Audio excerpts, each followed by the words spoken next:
2026 বিশ্বকাপের জন্য ব্রাজিল জাতীয় দলে ফেরার ইচ্ছা প্রকাশ করেছেন ব্রাজিল ফুটবল তারকা নেইমার জুনিয়র।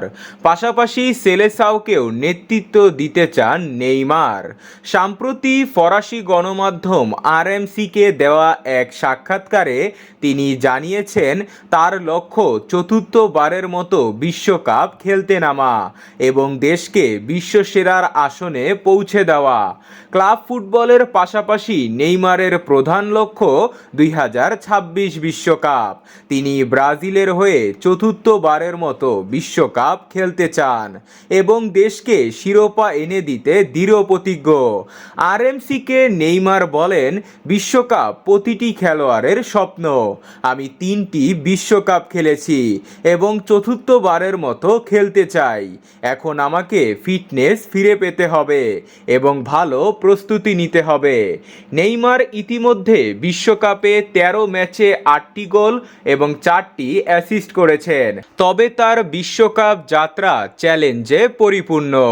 2014 সালে পিঠের চোটের কারণে জার্মানির বিপক্ষে সেমিফাইনালে খেলতে পারেননি এবং সেই ম্যাচে ব্রাজিল 7-1 গোলের লজ্জাজনক পরাজয়ের শিকার হয়।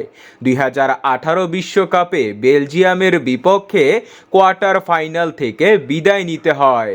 2022 বিশ্বকাপে ক্রোয়েশিয়ার কাছে টাইব্রেকারে হেরে নেইমারের স্বপ্ন ভেঙে যায়। নেইমার ফুটবল ইতিহাসে এক অসাধারণ প্রতিভা হিসাবে পরিচিত। সান্তোস, বার্সেলোনা এবং প্যারিস সেইন্ট জার্মানে তার উজ্জ্বল ক্যারিয়ারে ফুটবল প্রেমীদের মুগ্ধ করেছে। তবে বর্তমানে আল হিলালে খেলার সময় চোটের কারণে নিজের সেরা ফর্ম দেখাতে ব্যর্থ হয়েছেন নেইমার। সম্প্রতি হ্যামস্ট্রিং ইনজুরির পর পুনর্বাসন প্রক্রিয়ায় আছেন নেইমার।